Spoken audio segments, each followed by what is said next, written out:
자, 반갑습니다. 오늘은 대리점 실전 마케팅 가맹 모집 절차에 대해서 여러분들이 이제 대리점이 해야 될 업무 중에 가장 중요한 게 가맹 모집이잖아요, 그죠? 근데 여기에 대한 이제 준비가 아직 많이 부족한 건 사실이고 이제 거기에 대한 교육을 이제 계속 우리가 릴레이로 좀 하도록 하겠습니다. 자, 가맹 모집에 있어서 가장 중요한 게 법적인 절차가 있어요. 물론 우리 본사가 이제 여러분에게 가맹 모집에 대한 대리권을 드렸죠, 그죠? 대리권을 드렸지만 현행법을 여러분들이 준수하면서 모집을 해주셔야 되는데 가맹 모집에서 가장 중요한 것은 세 가지를 요구하고 있습니다.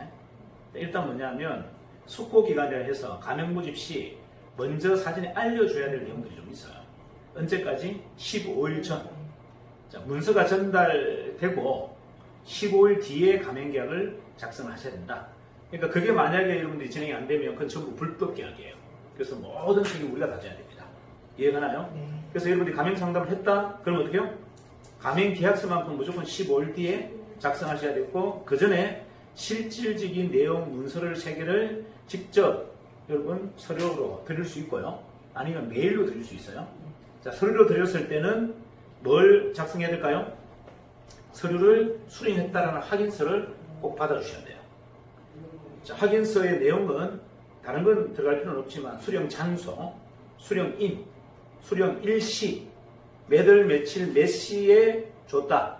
자, 몇 월 며칠 몇 시에 이데아 커피숍에서 누가 누구에게 가맹 계약서, 그 다음에 정보공개서, 임금 강정 현황 문서까지 3개를 다 전달했다는 것을 확인서를 받으셔야 되고 그걸 본사에다가 여러분들 제출해 주셔야 합니다. 자, 그런데 뭐 필연적으로 나는 뭐 이렇게 직접 만나서 전달하기 힘들다. 자, 그러면 이제 문서로 전달할 때는 메일, 그의 개인 메일로 전달하셔야 되고 그 메일 내용이 수신되었다. 체크. 있죠, 그죠? 몇 월 며칠 날 몇 시에 체크, 수신했다라는 것을 화면 캡처해서 그걸 여러분에게 본사에다가 제출하셔야 됩니다. 이게 굉장히 중요합니다. 만약에 어떤 문제가 생겨서 소송이 걸리거나 문제가 발달됐을 때 그 2가지 내용이 가장 중요해요. 수령서가 있거나 메일로 실질적으로 고객이 숙지했다 라는 확인서를 꼭 받으셔야 되는데 그때 전달하는 내용이 3가지입니다.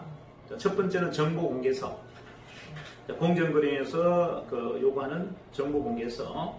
두 번째는 인근 가맹점 현황 문서. 세 번째는 가맹계약서. 요 3가지를 여러분들 꼭 전달하셔야 됩니다. 자, 그러면 정보공개서, 가맹계약서는 여러분들이 본사가 지금 여러분에게 다 드렸기 때문에 그대로 활용하시면 되죠. 그런데 하나 이해가 잘 안 되는 게 뭐다? 인근 가맹점 현황 문서. 이게 뭔데? 이해가시나요? 자, 이건 뭐냐면 우리 전 지역을 17개 지역으로 나눕니다. 전국을 17개 지역, 광역시, 특별시, 그죠? 그 다음에 특별도까지 합치면 세종시까지 합쳐서 전국에 17개예요. 그럼 여러분들 구분되시죠?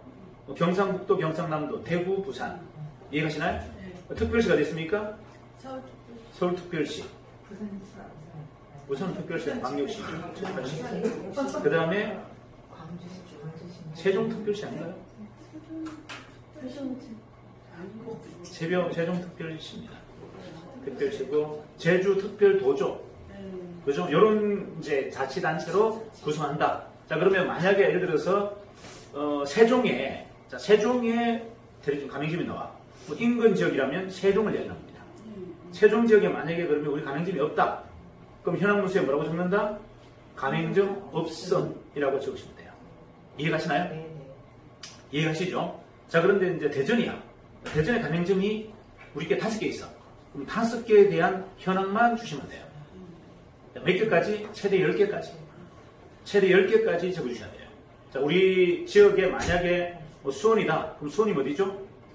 경기도죠. 자, 경기도 인근 지역에 우리 가맹점 현황 10개를 적어주시면 됩니다. 10개에서는 할 필요 없고 10개까지만. 10개 미만 5개밖에 없다 그럼 5개. 3개 있다 3개. 없으면 없다라고 적으시면 돼요. 그럼 거기에 현황 문서에는 뭐가 들어간다? 자, 현황 문서에는 가맹점 이름, 명. 지금 우리 신사님 가맹점 이름이 뭐죠? 수원점입니까? 수원점. 예, 수원점입니다. 그리고 소재지, 주소, 그 다음에 전화번호. 요 3가지만 적어주시면 돼요. 자, 무슨 말인지 이해가시죠? 자, 수원점, 수원 2호점, 수원 3호점, 수원 4호점 해서 어떻게요? 그게 소재지 주소와 연락처. 요것만 적어주는 것이 지역 인근 가맹점 현황 문서예요. 그럼 여러분들이 활동하는 지역은 이미 알고 있잖아요. 그죠? 네. 그걸 먼저 리스트로 하면 되겠죠?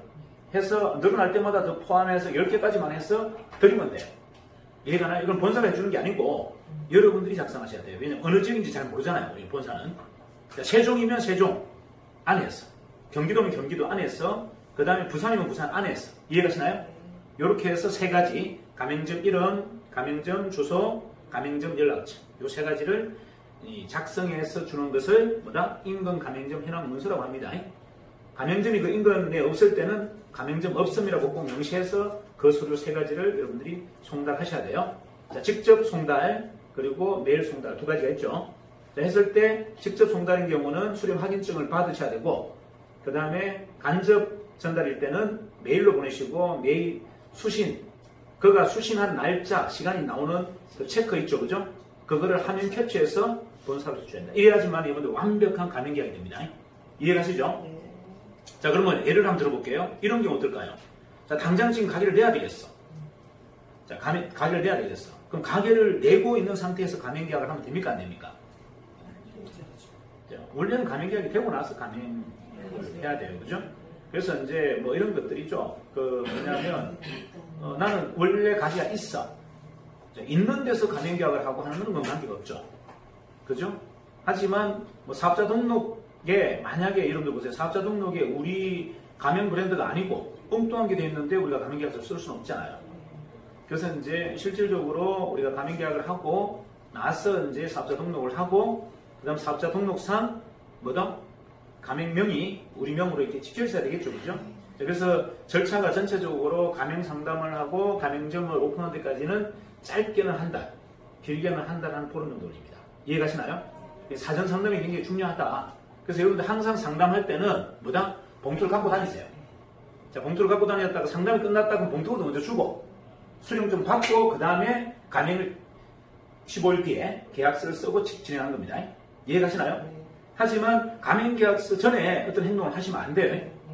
가맹계약서 쓰고 나서 다시 해야 됩니다. 이거는 대리점 직영점 또한 똑같아요. 자, 이해가시죠? 요거만큼은 법적인 사항이라 꼭 지켜주셔야 됩니다. 나머지 뭐 이런 여러 가지 또 사례들도 있을 수 있어요. 뭐 유권의 석상 이게 이제 정당한 합법적인 거냐 불법적인 거냐, 이제 합법적이냐 불법적이냐 표현하는 것보다 이해 충돌인 거죠. 가맹점하고 우리하고의 이해 충돌인데 이런 것은 유권의 석상 해석이 되는 거 있고 확실하게 법률적으로 딱 통제하는 게 이겁니다. 나머지는 대부분 유권 해석이죠. 이런 분쟁이 생겼을 때 공정위가 거기에서 절충을 합니다. 뭐 서로가 협의하세요. 뭐 요거는 본사가 좀 가대강구를 한 것 같네. 자, 가대강구를 한 것 같으니까 약간의 페널티를 본사가 물으세요. 아니면 이거는 정당한 요건이 아니어서 그 가맹점이 가맹본부에다가 요청할 수 없는 사항입니다. 뭐 이렇게 해서 합의가 끝나는 것도 있어요. 하지만 그런 것들은 대부분 다 유권 해석상이고 지금 방금 말씀드린 그 내용은 뭐다? 이거는 법률상이기 때문에 안 지키면 무조건 우리가 처벌 대상이에요. 요거만큼은 여러분들이 가맹 모집을 할 때 꼭 지켜달라. 이해가시죠?